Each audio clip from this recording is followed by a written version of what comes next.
to another edition of the Pagcast. I'm your host, Michael Pagani, joined alongside UBC goalie Cole Schwebius. Cole, welcome to the Pagcast. Thank you again for coming on.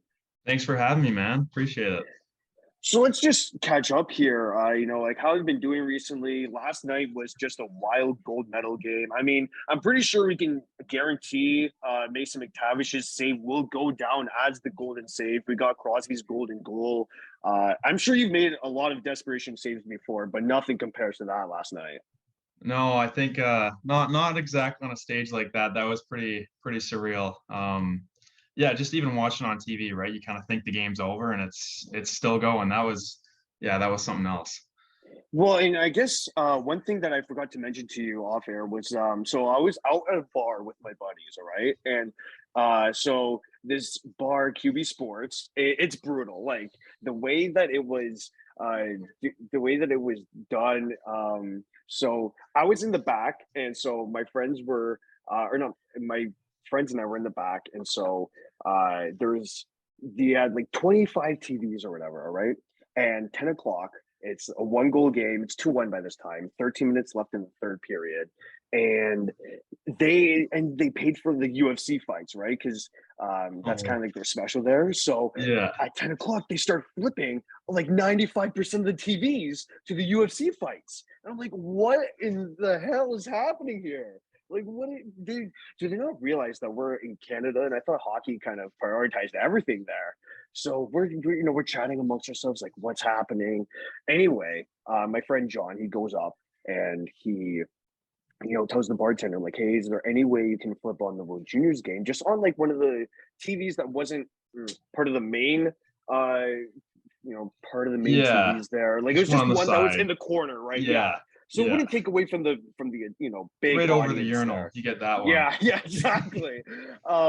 Anyway, so the bartender then says to him, like, I can ask my manager if I'm allowed to do that. So then we're talking like, no way, that's what just said. We kind of laugh at it anyway. So it was about 15 to 20 minutes then. And so by this time there's still like 2 or 3 screens, but it's like smaller TVs, and you got like the large plasma ones, right? Yeah. And so the smaller screens are playing the World Juniors game, and the plasma ones are playing UFC. So another table that's closer to the bar then also complains about how there's like such little hockey. Like, it's the gold medal game, and it's looking like it's It's a going to big overtime game. here. I Yeah. can't believe it. Yeah. So then after that second group, issues like, okay, can you turn on the World Juniors game? Then they're like, okay, yeah, now let's have another screen on this game. It was crazy. That's wild. Yeah, I I know. know. Well, the UFC fight was big too, right? It was Usman, and he got Yes, didn't it he get was knocked out from Usman it? and Edwards, and I'm pretty sure Leon Edwards won. Yeah. Yeah. But the thing is But like the main still. draw didn't start until 12 midnight Eastern time here, right? So Yeah. there was 2 hours difference before you could actually flip to the UFC game. Yeah. Oh, that's wild. Yeah, I know. I would have been upset. I would have been upset. Dude, there was a group of 5 of us, and we're just like, what? Like, what? Do you not understand like how important this game is? It's wild. Yeah, no, that's the worst. You go to a sports bar and there's like tennis, Yeah, or exactly. it's just something like that on. It's like, this is great, but Yeah, playoff but game on right now. the thing that I was mad about was like the amount of TVs that were playing UFC, and not like, I can understand maybe let's have 10 TVs switch to UFC, then like have the majority still in the World Juniors game. Then you flip the 2, right? Like once the Yeah, World Juniors end, then it's like, okay, UFC time. That I can understand. But when you're talking about 10 o'clock and like only like the first cards going, and like it's just some like no name fighters going, like, come on. yeah, that's bad. That's bad. It was just terrible. But hey, I'm Oh glad man. they got it on for you though. That's Oh yeah, it was great because seeing that the golden save, which I'm pretty sure is going to be unanimously remembered. It was just like I've watched that replay 100 times, and I I still know. can't I know. understand McTavish how. might need to switch to goalie, man. That was ridiculous. Pretty clutch. It's pretty clutch. Yeah, and then I also the one thing that goes really unnoticed in that sequence is Ronan Seeley making a great play on that finished checker to get the puck loose for Logan Stinkov, and who assisted on Ken Johnson's winning goal. Like that play does very like it has a lot of Totally. impact there, obviously. Yeah, yeah, and it's definitely like you said, one of those ones that doesn't like it kind of goes a little bit unnoticed. Like you gotta Yeah, because obviously everyone's talking about McTavish and then the golden goal, but that doesn't happen if Sealy doesn't make that play. It's just that's the way we love hockey. It's so quick, right? totally, totally, and it's the little things really that make the big difference when you add it all up, right? Which is yeah, it's that's part of the game. What parts of your game are you working on this off season? Biggest thing for me this off season going into next year has just been kind of, at this point, just really refining everything, right? I mean, I think anybody who's played junior hockey and they're starting to graduate from junior hockey, their games, it's at a pretty good level. And from there, it's just kind of been, really perfecting just the smallest kind of aspects of it. So personally for me, that's just been controlling my movement, um, I'm not a huge goalie, so controlling my movement and that I'm not getting too scrambly, not getting outside my crease too often, or only when I need to, right? Just being conservative with my movements and maximizing my pushes, really. Are you more of a puck playing goalie or no? I try to be. Yeah, I try to be a puck playing goalie. I mean, anytime you can help out the defenseman, it's huge, right? And coaches will look for that too. I mean, if there's two goalies similar level, they're going to take the one with the puck playing skills. So um, I try to be. I don't know how well I am in comparison to some other guys, but I'd like to think I'm decent at it. Getting into your story a bit here, who was your biggest influence to get into hockey? Biggest influence for hockey would definitely be my dad. I think he was a hockey fan, and from a young age, watching hockey on TV, and he was a Calgary Flames fan, so we watched the Flames a lot, right? Um, yeah, and then he enrolled me in hockey, and I'm not sure why the position of goaltending just kind of hit me, right? So yeah, that's Yeah, that. it's just a bit weird. You want to say pucks going 90 miles an hour, but yeah, be my guest. I know, and there's definitely been times where I've looked back on that decision and kind of kind of shook my head a little bit, but um, no, it's cool, man. And it's something that's definitely taught me a lot about life too, and just the way to handle different sort of pressures. And goaltending is a really unique position in that there's only one goalie in net at a time, and there's two of you guys on a team. So, especially throughout my junior career, it's been kind of learning how to support somebody else while also competing with them. And that's a really tough thing. When it is during the winter season, how much time are you spending on the ODR just ripping up the puck with the boys? During like playing time and stuff, not too often, but definitely as soon as Christmas break rolls around, there's an outdoor rink right by my house. I know me and my buddies will definitely be there this winter, right? So um that's the best part of the game for sure. You guys just play King's Court with the public. Like, all right, this is our house. We are the only people that play here. Anyone else has to challenge us. Yeah, honestly, sometimes there's a big pond we'll go to too, and you'll shovel off, several different rinks, and it's Cologne, like I'm in Cologne and it's a little bit warmer here. So sometimes the rinks aren't the best quality just because of the temperature. So sometimes out in the pond there's only a few rinks you can play on. And it's funny, there'll be me and my buddies who are all, 19, 20, 20 years old. And we'll be playing kids that are 13, like, all right, like King's Court here, but it's but it's beating fun, up on your younger brother, exactly, yeah, like there's kids that show up and I like they're like 12 years old, but it's fun though, like everybody, it gets everybody together, and it's like a healthy kind of thing, and then sometimes we'll Yeah. split up the teams too, right? So we all get to play, so it's good. When you do shovel off the ice, but like, are you the one that forgets the shovel? Like, there's always that one guy. No, I like to think I'm pretty prepared, but we're pretty good, and the ponds we'll go to, they're kind of neighborhood communities, Oh, and okay, there's that's good. usually Yeah. there's usually people that live there, and they'll leave out some shovels for the Oh, boys. that's So huge. oh, it's so huge. They'll leave a couple nets too, and we'll bring our own nets sometimes, but it's nice when that stuff's already there. It's just one less step. Was there a goalie growing up who you wanted to model your game after? Yeah, for sure. So for me, obviously, like I said, my dad was a big Flames fan. So for me, it was Mika Kiprusoff. He was that was my guy to start off. And recently, in the past few years, I've looked to a guy like UC Saros off Nashville. Yeah. He's amazing. He's incredible. So that's kind of somebody who I try and model my game after. But starting off, Kiprusoff, he was the guy, and Oh, quick. 100%. And like Yeah, UC Saros is insane, and I think that was basically the main reason why Nashville lost in the playoffs. yeah. No, it's crazy how good he is, man. And I heard a stat that he leads the NHL in chest saves. Oh, that's a very interesting stat. Totally, yeah. I don't know how, like I said, I just heard this stat, but I mean, I don't know who would make up something like that. But yeah, it's fascinating. I mean, he's a small goalie, but he plays so positionally well to be able to, move into every shot like that is just remarkable. His reads are second to none. He plays big, right? Exactly, exactly. And for a guy of his size, like I don't think he's even broke 6 foot. I'm pretty sure he's 5'11".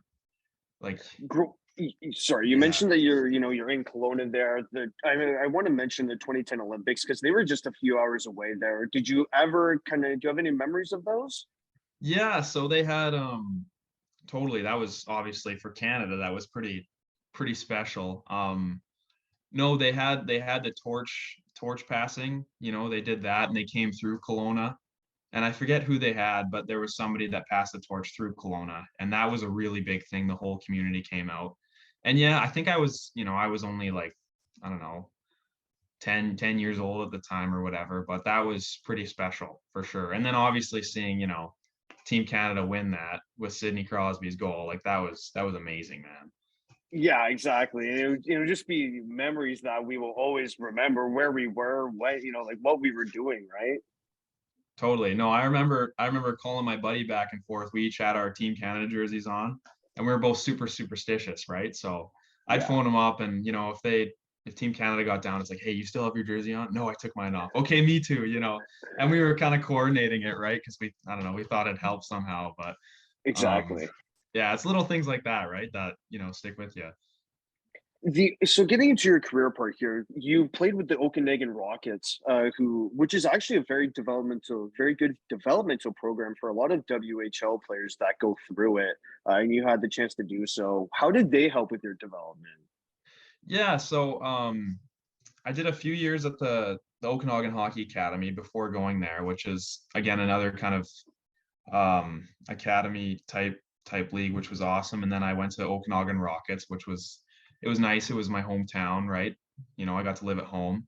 And yeah, no, it was great. I think the year I played there, we had 7 or 8 guys that were signed with CHL teams, like Western League teams.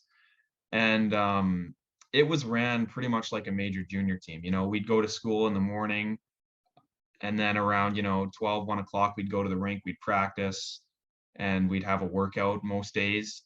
So in that sort of sense, it was like a Western League kind of program. And then on weekends we were always traveling, whether to Vancouver, Prince George, all over BC. So um yeah, it was great. And then just having, I think it was really big too, we had a really good team with a bunch of different, really good players on it, who were always getting called up to their Western League teams and calling down. And just being in that environment around those type of players was pretty huge. It seems like it really helped you get set up with the traveling, and I think that's a major part there when you're first entering into the WHL or even any junior league, is just the amount of travel you have to do. Yeah, totally. And I mean, I think that's something especially super unique to the Western Hockey League. I have friends that have played, in the OHL and, leagues over there, and they'll say they had a 4-hour bus trip and that was long. And it's, we'd go on our Eastern road trip to Brandon it's like 22 hours to Brandon my first year from Seattle, right? So Yeah. that was insane, and that's like 2 days driving straight, and then you work your way back, right? So yeah, you definitely learn pretty quick, especially being in school, your time management wise, and learning how to balance that kind of schedule with hockey. And then I joke with guys too, you learn how to fall asleep in a bus. Yeah, which you really is, do. oh, you do. You know, the floor becomes a very comfortable place. And it's It pretty, becomes your it's second bed. honestly though, yeah, like I mean, you know, you almost develop that skill of napping, which is kind of, you know, it's not really a skill you'd think you'd develop, but definitely something that you learn to do. Let's talk about that first year in the dub. You get drafted by the Thunderbirds in the 2016 draft.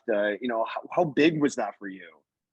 Yeah, I mean, growing up Western Canada and especially living in a place like Kelowna, the Western Hockey League's kind of was around me from a young age. So to play in the Western League was a huge goal of mine. And in that Bantam year, because we have the Bantam draft. I know it's a little bit older in Ontario, but that year, I was a little bit undersized. I wasn't sure if I was going to get taken, but I, still worked pretty hard. I got a few emails from teams, but um, it was one of those things where I'd kind of decided, okay, you know what, if it happens, that's great. If not, okay, this isn't the end of it. Keep working because I know a lot of kids get discouraged from that kind of draft because it is a pretty big deal, right? It's Yeah. pretty cool. Um, but no, so I got taken, I think pretty late. It was 10th or 11th round, something like that. And yeah, I mean that was really special for me. Awesome. And then go to training camp and stuff that year too and practice with guys that are playing, major junior that were, had NHL contracts. Like I think Keegan Kolsar was there my first year, Ethan Bear, like some big names, right? It was really cool to be on the ice with those guys for sure. How did you adjust to the, I guess, moving away part? Because you would have moved away at such a young age. Yeah, so I was 17 when I moved away for that first year there. And honestly, I mean, I'm the type of guy, it wasn't too bad for me.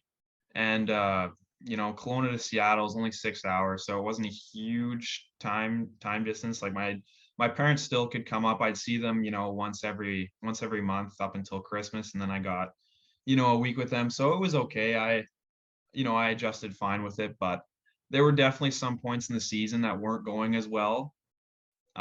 Just jumping to major junior, and then it was a little bit tough not to, have my parents there, I guess. Yeah. It's different, right? Um, but even that was a really good learning curve for me and something that I'm thankful for looking back. 100%. And we talk about, I guess, learning curves, when an opportunity does present itself, how do you make sure that, as a goalie, young age, how do you make sure that you kind of run away with it and show the coach like, hey, this is what you have in me? Yeah, I mean that's the biggest thing about goalies, right? There's so many guys that have um been successful with, just that kind of one opportunity, right? So um what I'd say to even like younger goalies and stuff is really just you just have to go out and play. I mean, the way I look at it is if you kind of just play in the moment and you just kind of go, whatever happens, happens really. And if you don't do as well as you'd want to, it's okay because you're still doing your best, right? So Yeah. if that's the case, then it really wasn't meant to be. And maybe you'll get another opportunity, maybe not. But I mean, the worst thing you would do is get in your own head and then, you're beating yourself before you even get on the ice, right? And that's the biggest part, especially goaltending, right? To overcome and something that I've like, tried to overcome and stuff as well. It's a learning curve, right? And it comes with age and it comes with, growing up, I think. The more experience you get, the better, right? Yeah, I think so. Totally. I mean, whether in games or just, being on different teams, meeting different people for sure. I think more experiences is better. There's far and few in between who can come in and, do well without that experience. But I think there's kind of a flip side to it too. I've met goalies who are, they're pretty naive. They don't really understand the pressure or, they just don't comprehend it the same way somebody else would. And so they go in there so loose, so, not uptight, and they play amazing from it, and it's almost their lack of experience that makes them good, which, yeah, it's weird, but You made the playoffs in your rookie year. What was most memorable from that run? um, I think the biggest thing I took from that was the way the organization prepared for that. It was really cool. It was a warlike mentality, and we spent the whole week leading up to playoffs doing video scouting, even our practices, they were all revolved around, like, I think we played the Giants. It was all revolved around the Giants systems and how they play, right? So just how intense and in depth it was, I think that was something, I took from that. I was like, wow, okay, this is how a professional team would go about this. And that was really cool. It must have been like a complete eye opener, because obviously before that you would have never really done as much research, as much planning for a playoff series like that. No, totally. It was definitely, I mean, um, yeah, and it was, yeah, exactly right. It was a huge eye opener for me. Um, yeah, and just like I said, the intensity and just how it was almost like it was business. It was the job that needed to get done. It was a little bit less like, okay, hockey, fun. It was more, we still had fun, but it was just that added kind of, I don't know the word for it, but intensity, the added intensity to it, right? As a goalie, how important is it to clear, your mind after a loss, or make sure that you don't get on a winning high, where I guess it really does affect your play? Totally. I mean, it's like that. Honestly, I think that's um, what separates the good goalies from the elite goalies. I mean, you look at a lot of goalies, especially the goalies playing pro right now from the East Coast up to the NHL. Aside from your freaks of nature like Markstrom or Demko that are 6'5" and unbelievable, like most goalies can stop the puck. And I think what really separates those guys is your ability to let go and your confidence in yourself and your ability just to kind of not care what anybody else thinks and focus on the moment. And yeah, like you said, games, obviously letting those go, but even during the game, right? A big save, you can't let that get you too high, or a bad Yeah, goal, right? That kind of stuff is, it's crucial because yeah, like next shot could be the difference maker, right? you just got to have a goldfish memory. Move on to the next, right? Exactly, exactly. And it's tough. It is tough sometimes, but like we kind of talked about earlier, I think it's something that comes with growing up, comes with playing, games, and then kind of realizing, okay, like this isn't the end all be all. Like even if I mess up and play the worst game of my life today, like I'm still going to be playing hockey tomorrow, you know? Exactly, and I think that's probably one of the best approaches you can have. Exactly. Like you can't be preparing to lose, but you almost need to have that confidence that like, okay, you know what? If I play absolutely terrible today, it doesn't affect how good I am. Because I've fallen into the trap before too of, you're only as good as your last game. And if you have a bad game, it can rag on you for a long time. And I think the best goalies don't let it. The best players in general, right? They have this unwavering belief in themselves, regardless of what happened last. One of the bigger things that happened in your Dub career was getting traded back, or getting traded to Kelowna, back home there. How did you find out about that? Yeah, it was weird, man. It was the day of the Bantam draft. So going into that week, I had a feeling something could happen. I obviously, didn't know for sure, but Seattle had a goalie a year older than me at the time who was looking to get taken in the draft, and then he was taken in the draft. So I kind of had a feeling, okay, they might move me because there's not going to be a ton of opportunity in Seattle. And yeah, I got a phone call at like 7 in the morning, and it was our GM, and I picked it up and it was still half asleep. And he's like, "Hey, yeah, just thanks for everything. You're going to Kelowna. Like, wish you all the best. Goodbye." I'm like, "All right." I kind of like Let me lied go down. back to sleep and let me Yeah, I just kind of like like wake lied up. Can back we down really do because that like when yeah, employees wake up? yeah, because I think I was up pretty late the night before too. And yeah, I kind of like put my head back down. I was like, "What? Like, what just happened, man?" Like, all right. And I mean, it was obviously super exciting though. We were supposed to host the Memorial Cup, and my Yeah. hometown team kind of felt like everything was kind of coming together. Um, yeah, so that was super special. It was really sad. Like I had a lot of really good friends in Seattle, so that Hmm. part did kind of suck. But no, it was super exciting. Like I said, my hometown team, right? So Yeah, exactly. just to And then even put on the COVID had to come jersey. and cancel the hosting. Like, thanks. Yeah, yeah, that was a real tough bounce. I mean, like, let's just talk about that for a quick sec. Because what were your feelings when you saw that news that, your hometown team was not going to host the Memorial Cup? Oh man, it was just that whole 2 years was really tough. I mean, I know it was tough for everybody, obviously, right? Yeah, But yeah, no, having that, it was weird in the sense that it never seemed real. Like even that whole year playing on my, hometown team, we were gonna host the Memorial Cup. I was playing pretty well too, so thinking, okay, you know what, maybe I could push for the starting job going into playoffs. Like there was just so much, kind of going in the right direction. And it was almost like I didn't even believe that we were also going to host the Mem Cup, you know? So when it yeah. got canceled finally, it was kind of like, okay, it didn't really seem real to begin with. So, but I mean, looking back, it was pretty tough. It was hard for sure. Especially seeing how like this season just played out, right? It's like, all right, so the Memorial Cup was hosted for the first time in a couple seasons. That we were in those shoes. That could have been us, Yeah, except the no, pandemic I happened. can't lie. Watching it on TV, it was tough. Yeah, no, It was not fun. 100%. No, I didn't watch a whole lot of the games for that reason, but yeah. Looking back on your junior career, what are you going to take from it? I mean, biggest thing, looking back on my career, there's some things that didn't really go my way, but I think the biggest thing I learned was kind of just controlling what I can control.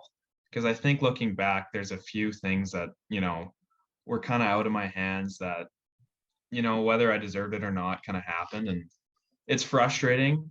And there's definitely times when I let that determine my, confidence or, how I felt about myself, even as a person, right?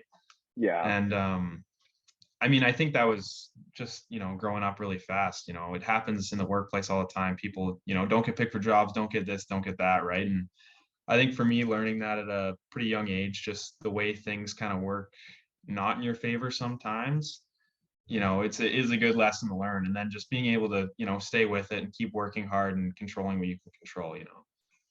Moving forward, you're going to UBC for their hockey team, of course. Hockey's such a small world because it looks like you're going up against your best friend Boiler there next season. How excited are you to match up against him?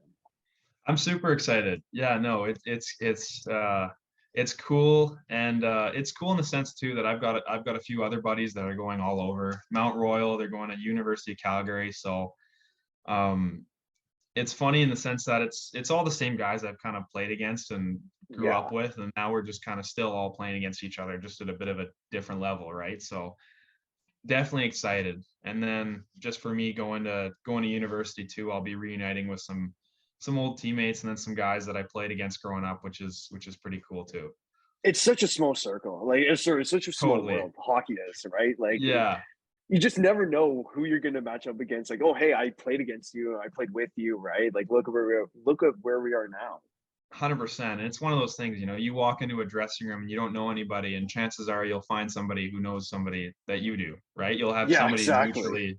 a mutual friend or something like that, it's pretty cool. And usually most guys are pretty good guys. So it's cool to meet all those, different type of personalities. How come you decided to go to UBC? For me, the education was amazing. They've got a great program there.